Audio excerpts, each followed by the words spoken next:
de estar com os nossos irmãos e agradecer aos Gideões pela oportunidade de poder também partilhar a palavra de Deus. Ao cantor Paulo, né?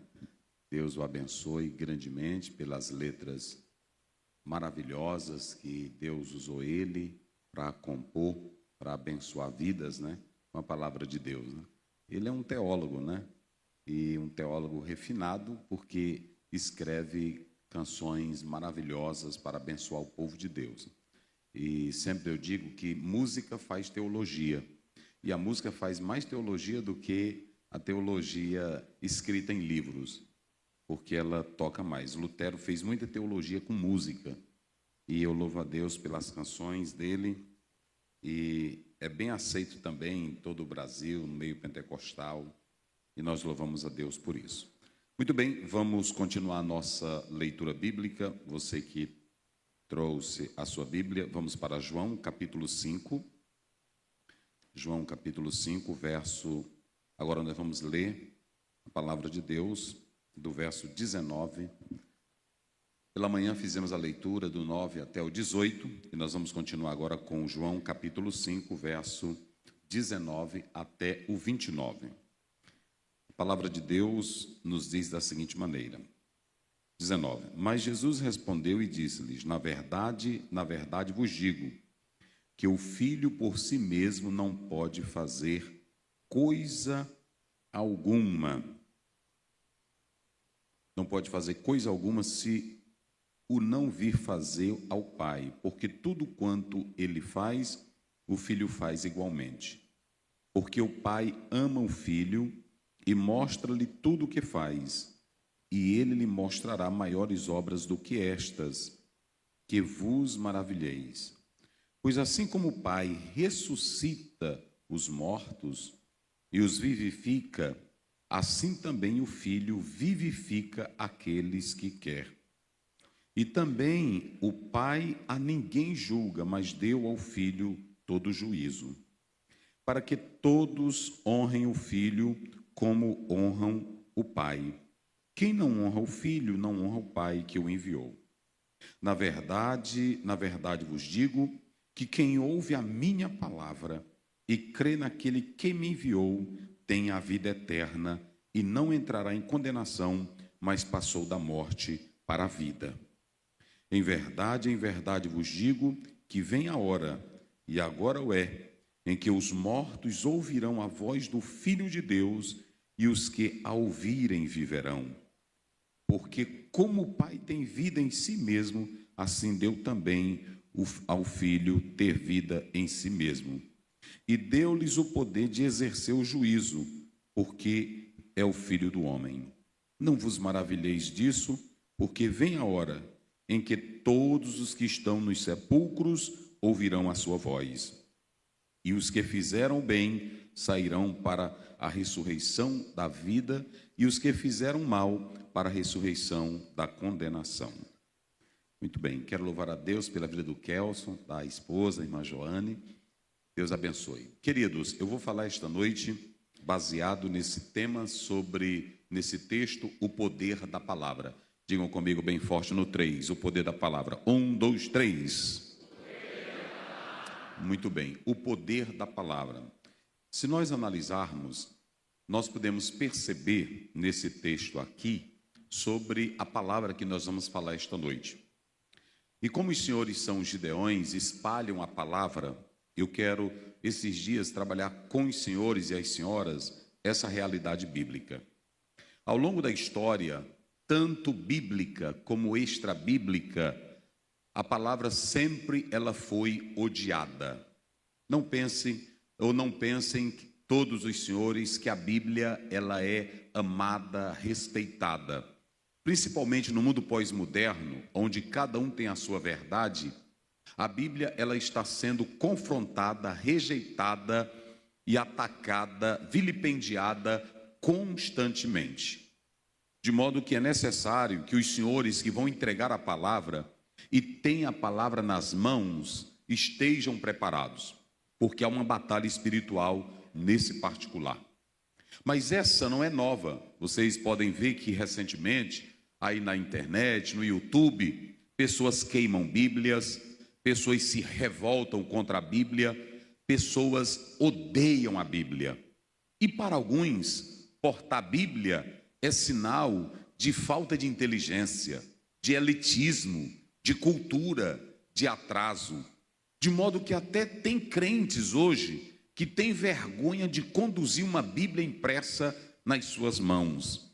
É claro que nós não somos contra o uso de um celular, uma Bíblia em um tablet, em outro recurso de mídia. Não somos contra, mas existem pessoas que não têm vergonha de apresentar sua ideologia, seu pensamento, sua filosofia. Escrevem livros, vão para a internet, defendem a ideia deles, ainda que seja para honrar a Satanás, eles fazem dessa forma.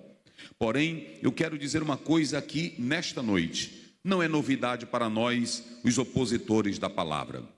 Eu quero lembrar algo a vocês.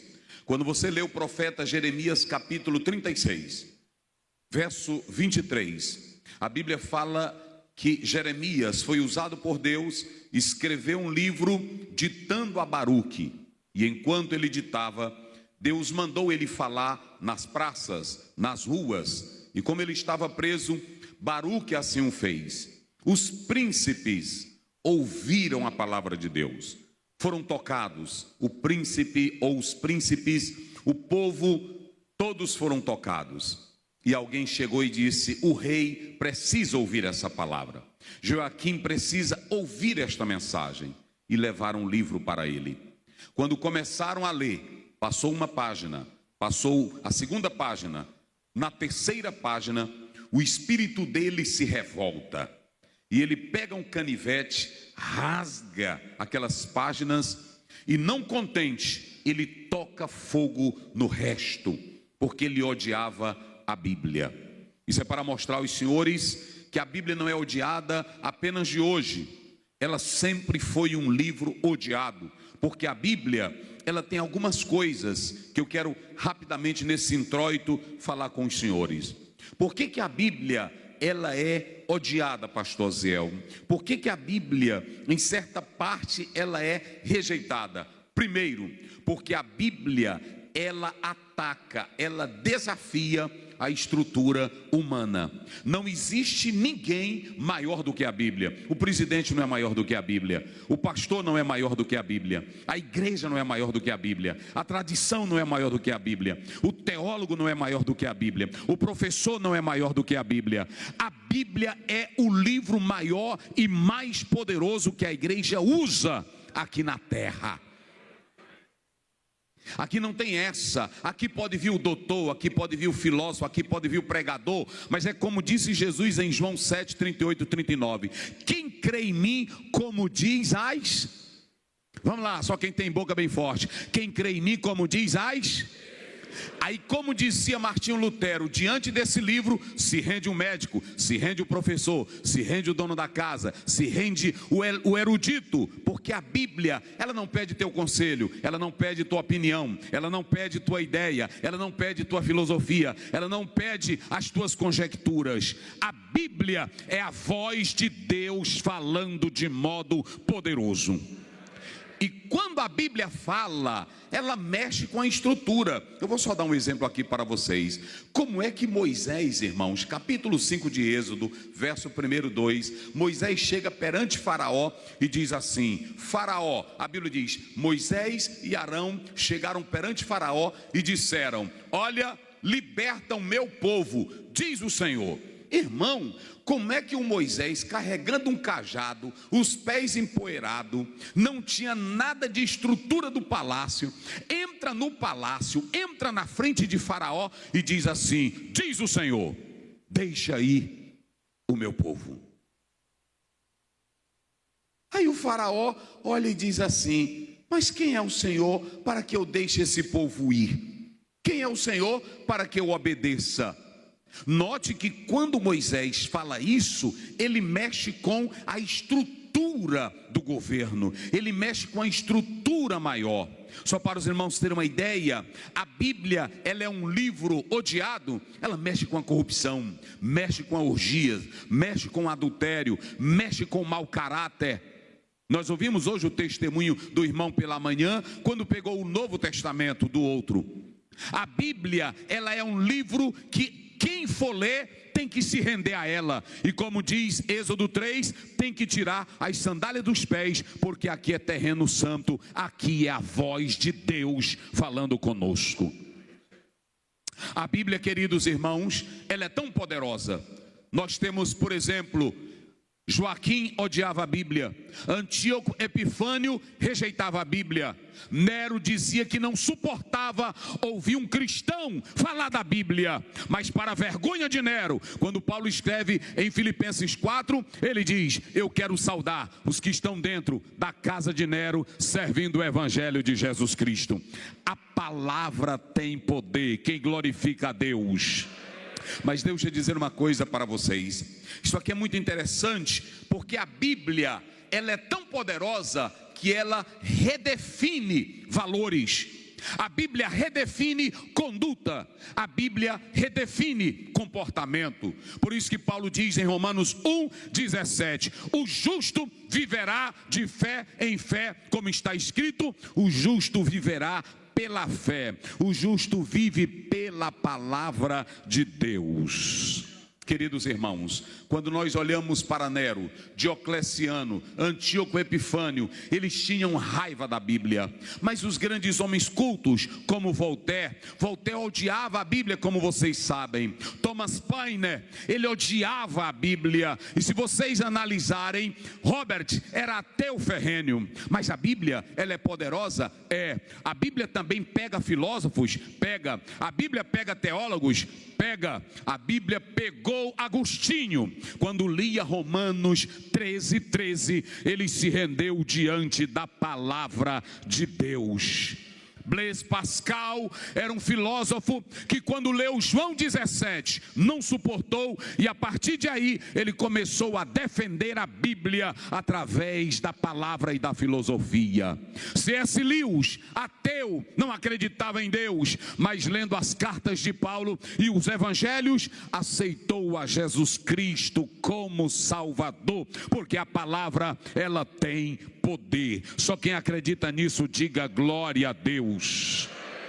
E quando você pega qualquer livro de Alistair McGrath, você pega qualquer livro dele, em especial teologia sistemática, apologética, ele também era um ateu em Oxford, mas lendo a palavra de Deus, se rendeu diante dela. E o mais interessante, não era homens falando, não era o pregador impulsionando, bastou pegar a Bíblia, e quando leu ela, se rendeu diante das sagradas escrituras, porque o Evangelho é poder de Deus.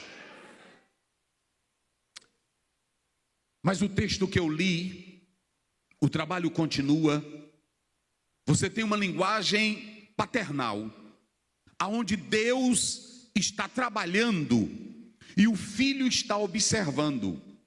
É isso que o próprio texto diz. O filho está atentando para o pai. Deus está trabalhando. E eu falei pela parte da manhã que a humanidade ficou desprogramada por causa do pecado. E Deus quer começar uma nova criação. Entenda, em Gênesis 1, Ele cria o homem, Ele cria a criação, Ele cria a natureza, Ele cria tudo. Mas quando Deus quer começar uma nova criação, Ele vai usar agora um novo plano. O plano de Deus para recriar a humanidade é o seu próprio Filho. Por isso que quando você lê João 3,16, a Bíblia diz: Deus amou o mundo e que deu o seu Filho unigênito para morrer pela humanidade. Quando você lê esse texto, eu acho lindo isso aqui, porque o Filho vai obedecer o Pai. Jesus não vem para a terra criar nada novo, criar novos planos. A Bíblia diz que o Cordeiro já estava morto desde a fundação do mundo. Aí entra Jesus para cumprir o propósito do Pai. E Jesus Cristo entra em cena. E a primeira coisa que Jesus Cristo diz é da seguinte maneira: eu vim para dar vida. E a palavra que aparece aí no texto está no versículo de número 22 em diante. O Senhor Jesus Cristo, Ele vem para começar uma nova criação. E Ele começa com a palavra ressurreição. Diga comigo, ressurreição. Anástasis é o termo grego, é levantar, é refazer, é recriar. Essa vida que Jesus agora vai trabalhar é pela ressurreição. E quando ele usa essa palavra, a ressurreição, é a maneira que Jesus vai dar criação para a nova humanidade. Jesus morre na cruz, e quando ele morre na cruz, a sua ressurreição é a causa de criar uma nova humanidade. É lamentável quando se usa púlpitos para pregar teologia da prosperidade, para pregar ideias humanas, para pregar antropocentrismo teológico. O que deve ser entregue ao mundo é a mensagem do Cristo ressuscitado, porque só Ele reprograma a humanidade outra vez para viver em Deus. Queridos, essa palavra ressurreição é o novo recomeço, é o recriar do Pai. E aí Jesus Cristo entra em cena e ele diz: o Pai está trazendo um novo projeto. Quando você lê João, no capítulo 20, o Senhor Jesus soprou e disse: recebam o Espírito. Não era o Espírito Santo como no Pentecoste, mas era o Espírito Santo como a nova criação de Deus que Jesus Cristo morreu e colocou na vida de cada um. A palavra ressurreição é colocar de pé. A palavra ressurreição é um recomeço. Então Jesus vem para trabalhar aquilo que o Pai projetou. E o Pai só projetou uma coisa: resgatar o homem e dar uma nova vida e ressuscitá-lo pelo poder de Cristo Jesus. Quando Jesus Cristo começa isso aqui é muito interessante. Quando ele recomeça isso, ele vai recomeçar simplesmente por um poder. Digam comigo, a palavra. Vamos lá, diga bem forte, a palavra. Mais forte, a palavra.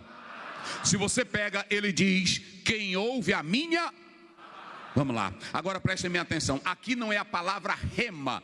Teve uma época no Brasil que os crentes saíam dizendo: quer um milagre? Diga rema, a palavra profetizada, a palavra com autoridade. Não, tanto rema como logos são interligadas. Aqui no texto não aparece a palavra rema, aparece a palavra logos. Digam comigo, logos. Diga bem forte, logos. Aqui é o segredo da ressurreição.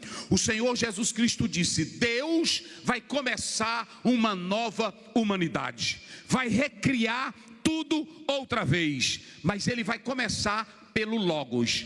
E a palavra logos aqui é ideia. Diga comigo, ideia, decreto, expressão. Então veja que a palavra logos é a ideia. Me diga, quem tem a melhor ideia para restaurar o homem? É um político? É um filósofo?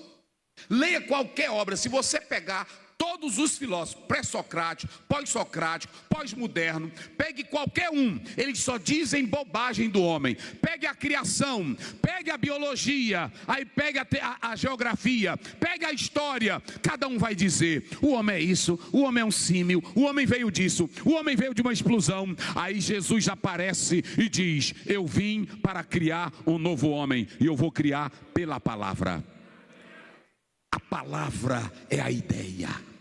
Sabe quem é que cria você? Não é a sua ideia filosófica. Quem cria você é a ideia da palavra.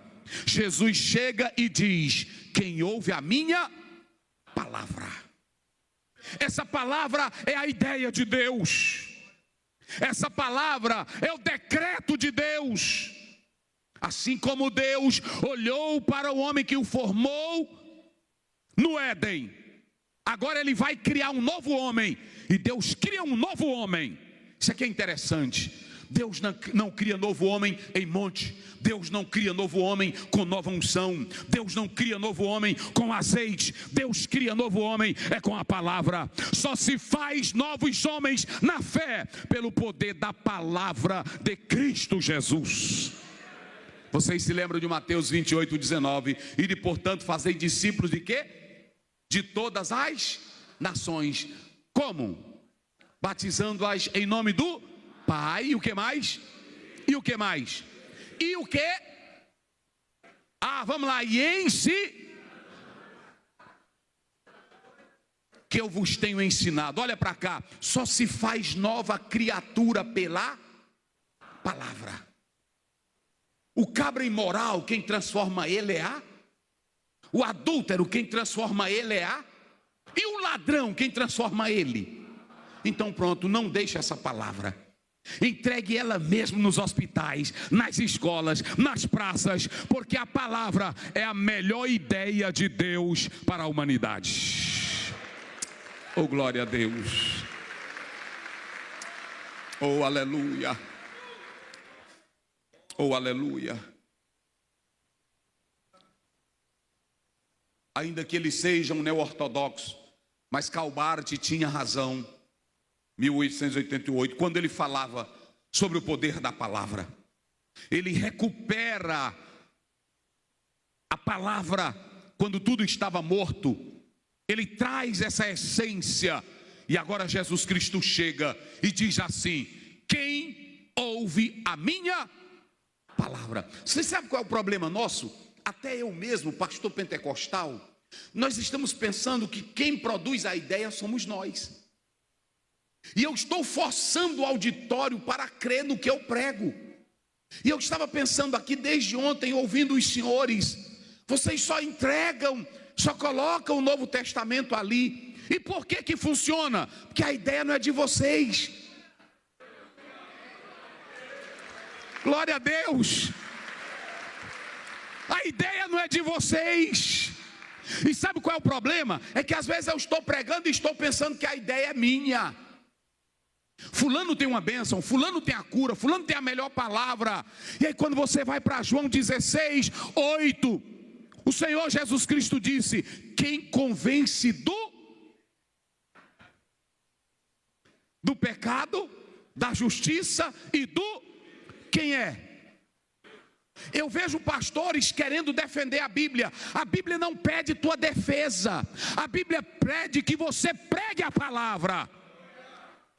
Entregue a palavra.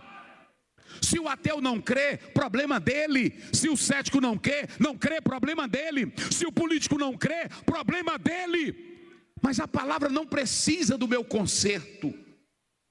Ela é palavra por si.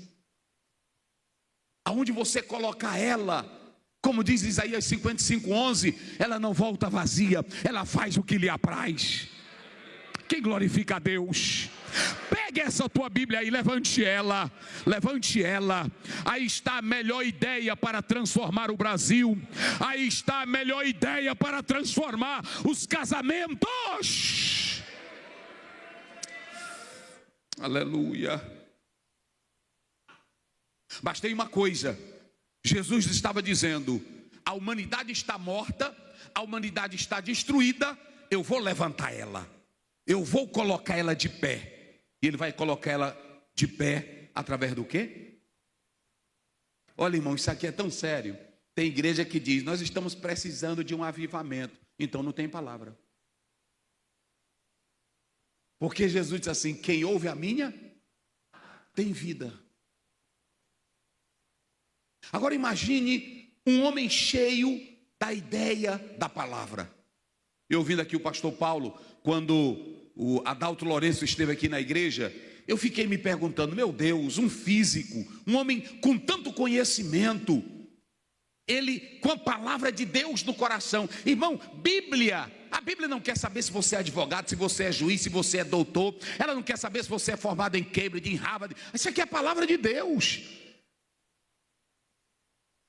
O problema nosso é que a gente vai entregar, aí diz assim: isso ali é uma grande autoridade. Mas quem fez ele foi o Deus que conhece a palavra. Só entregue a palavra que ela funciona. A palavra é poder de Deus, meus irmãos. É a melhor ideia. Aí Jesus diz: quem ouve a minha palavra. Irmão, isso aqui é sério. Eu vou correr para me encerrar, mas vou dizer uma coisa para vocês. Digam comigo: a palavra é quem vai botar ordem na casa. Se vocês analisarem, Jesus começa dizendo: quem ouve a minha e crê naquele, não entra em condenação, mas já passou da morte para... E assim como o Pai tem vida, tenho vida e eu dou vida a vocês. Olhe para cá, nenhum de nós aqui estamos mortos, porque todos nós estamos cheios da melhor ideia, estamos cheios da palavra. Quem crê nessa palavra? Por isso que eu disse pela manhã, quando você entrega o Novo Testamento, você não está entregando letras, você não está entregando papel, você está entregando a palavra. A palavra. A palavra. Jesus diz: quem? Vamos lá, quem? A minha e crê naquele, não entra, mas já passou. Irmão, Jesus vai criar um problema aqui sério, porque todo judeu acreditava na morte e na ressurreição, mas não era naquele dia, eles acreditavam para o último. Você, quando lê João 11, aí as irmãs de Lázaro chegaram, Jesus disse: teu irmão há de ressuscitar. Ela disse: eu sei, Senhor, mas que dia? Que dia? Ele vai ressuscitar na ressurreição? Ela entendia de escatologia, mas era escatologia atrasada. Os judeus acreditavam em ressurreição, os saduceus não. Jesus disse: eu não já cheguei? Se eu já cheguei, e quem me recebe agora já começa a ter vida, porque a palavra, ela dá vida. Irmãos, a Bíblia diz que quando Jesus chamou Lázaro, só há quem crê na palavra. Isso aqui é para quem crê. A Bíblia diz que ele disse: Lázaro, e lá vem o Lázaro flutuando, enrolado. Aí Jesus disse: agora desatai-o e deixai-o ir. Sabe como era a escatologia das irmãs de Lázaro? Ele há de ressuscitar, mas na ressurreição, quando eu ia para o cemitério, eu criança, eu gostava de ir para o cemitério, não sei porquê. Mas quando alguém ia enterrar uma pessoa, ele enchia a mão de terra e jogava. Fica lá, sem eu e sem gente minha, até o dia do juízo.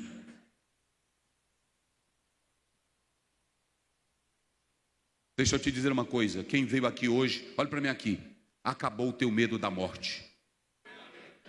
Acabou, olhe para mim aqui agora, Deus colocou essa palavra no meu coração. Acabou o teu medo da morte, porque o Senhor Jesus Cristo disse: se a palavra entrou, vocês não morrem mais, porque ela dentro de vocês.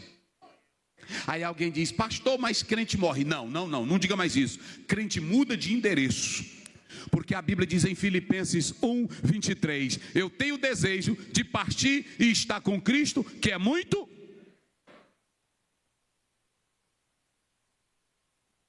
Sabe o que acontece?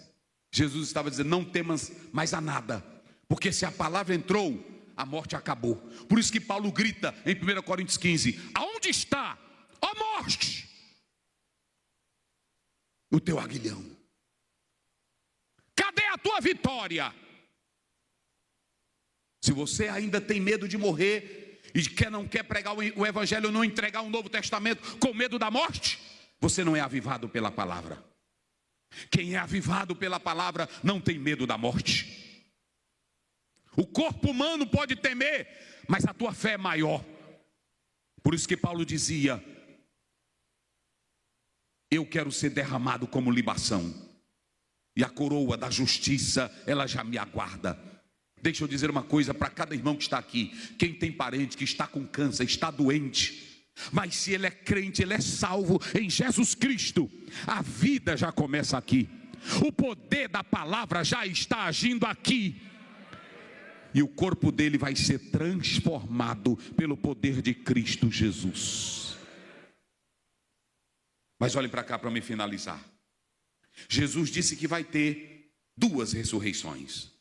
Uma para, vamos lá, para me encerrar. Uma para a vida eterna. E a outra? Por que, pastor Ziel? Se vocês analisarem, Jesus é quem vai julgar. Escutem, a palavra não tem colher de chá. Ou tu aceita, ou tu estás condenado. Não existe essa. Jesus diz aqui: uns ressuscitarão para a vida, e outros para nojo e vergonha eterna. Por Por que, pastor Aziel? Porque Jesus vai criar uma nova casa. Apocalipse capítulo 21, capítulo 22. Eis que eu faço os novos céus e nova. E vai ficar de fora. Quem vai ficar de fora? Os adúlteros. Quem vai ficar de fora? Os cães. Quem vai ficar de fora? Os mentirosos. Quem vai ficar de fora? Porque o Senhor tem que julgar. Ele é o filho do homem, de Daniel 7. Agora escute bem. Se você está do lado de Jesus e morreu em Cristo, no dia que você ressuscitar, você vai ressuscitar para a vida. Você vai ressuscitar para entrar na eternidade. E na nova eternidade, lá no céu, você não vai ter vizinho ruim, porque é uma eternidade com Deus. Vira para o teu irmão e diga para ele: lá no céu, você não vai ter vizinho ruim. Pronto. Lá não entra o criminoso, lá não entra o bandido. O Senhor vai julgar a todos e vão ficar de fora. Olha quem é que vai ser teu vizinho lá no céu. Muitos virão do Oriente e do Ocidente e assentar-se-ão à mesa com Abraão, com Isaac e com Jacó. É lá que nós vamos morar, igreja. Oh, aleluia. Então eu quero dizer, para finalizar, 3 coisas. O poder da palavra, diga comigo, está no ato, bem forte para mim encerrar, está no ato de ouvir. Quando você lê Lucas 11, 27, uma mulher estava ouvindo Jesus, e Jesus dando uma aula de teologia da libertação. Ele estava dizendo: vocês estão dizendo que eu estou expulsando o demônio com o demônio? Como é que pode? Satanás está cometendo suicídio se ele se levanta contra ele mesmo, mas vocês estão se acusando. Aí ele começa dizendo e tal, e uma mulher estava aqui parada, ouvindo Jesus. Aí quando ele estava no meio da mensagem, ela gritou, a mulher gritou: ei, Jesus! Aí Jesus olhou para ela, ela disse: bem-aventurados peitos, onde o Senhor mamou. Jesus olhou para ela e disse: não, minha querida, mas bem-aventurado é quem ouve a palavra e guarda. Tem gente, irmão, que é doutor em palavra. É assim ou não é? Eu conheço especialistas em grego que traduzem Bíblia fumando em cima dela. Eles só traduzem. Se você ler o livro de Etta Linneman, ela diz isso, ela traduzia a Bíblia fumando e bebendo, até o dia que o Senhor pegou ela. No dia que Jesus pegar você, tem irmão que fica: é porque eu não entendo assim, é porque isso é assim, é porque a palavra nunca te pegou. Quando ela te pegar, você se rende a ela como o paciente está na mão dos médicos. Porque aqui é o médico dos médicos falando, é o Senhor Criador dos céus e da terra. Romanos 10, 17, a fé vem pelo ouvir o quê?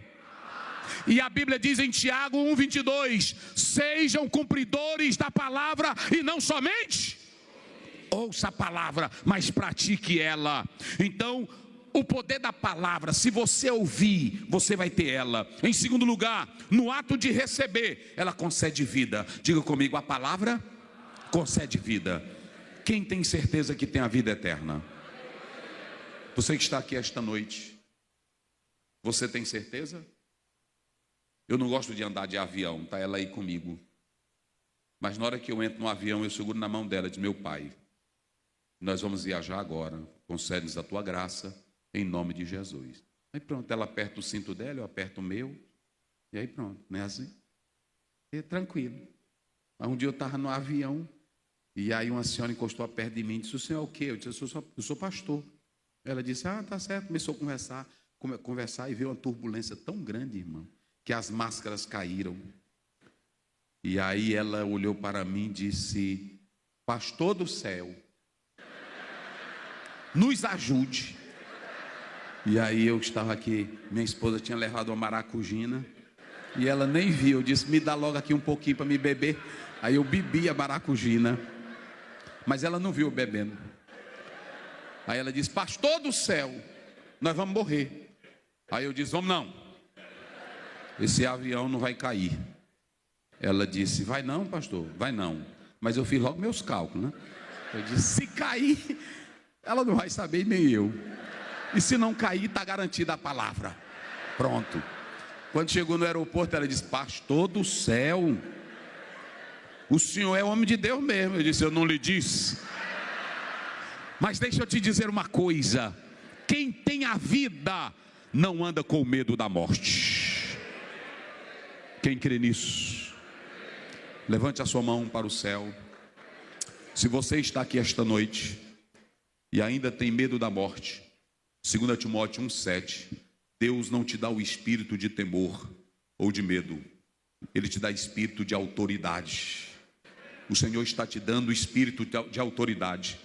Os senhores que são gideões, vocês vão sair daqui mais cheios de Deus e sabendo que tem a vida eterna em Cristo Jesus. Irmãos, isso é tão lindo, prestem bem atenção. Eu lembro de um autor que eu li, que ele disse da seguinte maneira: o Senhor Jesus foi num monturo, ele foi num lixão, e quando chegou no lixão, ele só pegou material que não prestava. Efésios 2 primeiro, e ele vos deu vida, estando vós o quê? Foi no lixão que Jesus te pegou. Foi no mundo. Você viu a história do rapaz aqui, do crime, que Jesus pegou ele. Jesus pegou pessoas do lixo moral, da vida acabada, mas ele trouxe e fez a nova recriação e soprou dentro de você o espírito de vida. E agora Romanos 8:2, a lei do espírito de vida te livrou da lei do pecado e da morte. Você tem a vida eterna. E em último lugar, digo comigo: no ato da ressurreição receberão vida quem tem fé, mas será condenado quem negar a Cristo. Você que está aqui esta noite, o Senhor Jesus diz assim: mas os que ressuscitarem, está aí no verso 31, quando ele diz, aliás, no verso 29, os que fizeram bem sairão para a ressurreição da vida. Essa palavra, os que fizeram bem, traduz essa palavra como fé. Os que tiveram fé em Cristo, os que viveram em Cristo nesta terra, irão ressurgir para a vida eterna. Daniel 12:2. Naquele último dia, os que estão no pó irão ressuscitar, uns para a vida e outros para nojo e vergonha eterna. Cada testamento que vocês entregam, que uma pessoa aceita Jesus, estão livrando da morte e do inferno uma vida para Deus. Estão espalhando a melhor ideia. Então que o Senhor Deus nos abençoe. Mas deixa eu te dizer uma coisa: esse teu corpo, ele é mortal. E quando você pega 1 Coríntios 15:52, Paulo diz: no momento, no abrir e fechar de olhos, ao toque da última trombeta, os mortos em Cristo serão transformados, ressuscitados. Nós, os vivos, seremos transformados. No verso 53 ele diz: aquilo que é mortal vai se revestir, e o que é corruptível, ou seja, olhe para mim aqui agora, esse teu corpo adoece, esse teu corpo tem câncer, esse teu corpo tem doença, esse teu corpo até fede, mas naquele dia o Senhor vai colocar a imortalidade que Ele já começou dentro de você. E sabe o que acontece? Nós estaremos para sempre com Ele por causa do poder da palavra. Fique de pé. Glória a Deus. Aleluia. Oh, glória a Deus. Eu sei que todos aqui creem no poder da palavra. E olhe para mim aqui, a palavra gera milagre. Quem crê nisso? Quem crê que nesses gideões o Senhor pode curar? A Bíblia diz em Hebreus 11:3, o mundo foi criado, os mundos foram criados pelo poder da palavra. E Jesus já te deu vida pela palavra. Então coloque a mão no seu coração. Senhor Deus, cada um dos teus filhos que aqui estão, Senhor, creem na tua palavra, estão ouvindo a tua palavra, e quem ouve a palavra tem vida, tem paz, tem alegria. Que nesta noite o Senhor, pelo poder da palavra, arranque toda depressão e opressão que a tua vida seja sarada hoje pelo poder da palavra. Você que está atormentado, a palavra fala contigo nesta hora. Você que não está tendo paz na alma, a palavra suaviza a tua alma nesta hora. E você que anda com medo da morte, do futuro, do amanhã, a palavra já te deu a esperança de uma vida melhor. Senhor Deus, abençoa cada um dos teus filhos que aqui estão. Eles sabem o poder da tua palavra. A tua palavra gera fé, a tua palavra gera esperança, a tua palavra gera alegria, a tua palavra gera santidade, a tua palavra gera poder, a tua palavra gera vida. Levanta teus filhos pelo poder da palavra e dá a eles a certeza da vida eterna, em nome de Jesus. Quem precisa dessa fé pela palavra, que se abra para ela agora. Quem precisa, ó Pai, ser tocado por ela, que seja agora, em nome de Jesus. Amém. Dê um abraço no seu irmão e diga para ele: nós temos a melhor ideia, a melhor palavra, a ideia da vida, a ideia da ressurreição, a ideia do perdão, a ideia da cura está na palavra.